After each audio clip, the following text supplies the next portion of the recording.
हमारे संवाददाता से तमाम जानकारी के साथ हमारे साथ जुड़ गए हैं। कुमार, बहुत सारी ऐसी जगह हैं जहां से विकास दुबे का कनेक्शन है। ये सभी जगह यूपी में स्थित हैं, कई दिल्ली के आसपास के एनसीआर के इलाके हैं, लेकिन कानपुर देहात और उसके आसपास का इलाका जहां पर विकास दुबे का रसूख साफ तौर पर नजर आता है, चाहे वो पुलिस वालों की बात हो, चाहे उसके गुर्गे हो, चाहे तमाम जगह जहां पर पुलिस ने दबिश दी है, ऐसा लगता है कि विकास दुबे जिस तरीके से फल फूल रहा था, राजनीतिक संरक्षण तो था ही, पुलिस का संरक्षण भी था और उसे कहीं ना कहीं इस बात का आत्मविश्वास था कि वो कभी नहीं पकड़ा जाएगा और कहीं ना कहीं वो अभी तक दिखाई भी दे रहा है। देखिए नेहा, निश्चित तौर पर पिछले कुछ दिनों में जितनी तस्वीरें आई हैं, किसी भी पॉलिटिकल पार्टी से वो बचा नहीं है। सारे पॉलिटिकल पार्टियों के विधायकों, पूर्व सांसदों, मंत्रियों तक के साथ उसकी तस्वीरें आई हैं, पार्टियों की उसकी तस्वीरें आई हैं।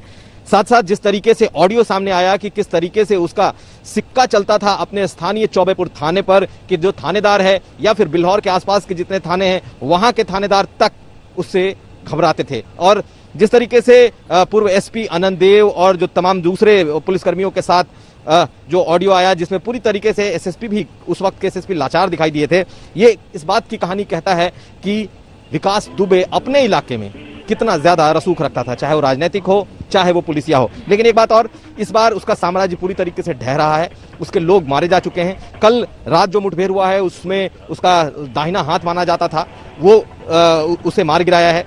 एक और दूसरा जो श्याम वाजपेयी है वो इस वक्त घायल है। लेकिन 3 लोग जो पकड़े गए हैं, उसके अलावा फरीदाबाद से जो फरार हुआ है, फरीदाबाद में जो पुलिस के हाथ से वो मिस हुआ है, तो क्या वो कहां है? सबसे बड़ा सवाल यही है। और पूरी, क्योंकि आज 5वां दिन है और 5 दिन हो चुके हैं, 50 टीमें लगी हुई हैं, बावजूद इसके विकास दुबे का पुख्ता तौर पर यह कहा जाना मुश्किल है कि वो कहां है। आपको बता दूं कि उत्तर प्रदेश के अलावा शाहडोल, जो कि मध्य प्रदेश में है, वहां उसके रिश्तेदारों के यहाँ छापेमारी हुई है, फरीदाबाद में छापेमारी हुई है, उत्तर प्रदेश के कई जिलों में छापेमारी हुई है। उसकी पत्नी और उसके बेटे का आखिरी लोकेशन जो है वो चंदौली, उत्तर प्रदेश की सीमा पर मिला है। तो कुल मिलाकर इस वक्त तमाम टीमें लगी हुई हैं, लेकिन निश्चित तौर पर इस वक्त वो इतना बड़ा फ्यूजिटिव होकर उभरा है कि पुलिस के हाथ खाली हैं। अब देखना यह है कि क्या वो गिरफ्तार होता है, उससे मुठभेड़ होती है, या फिर वो सरेंडर करता है।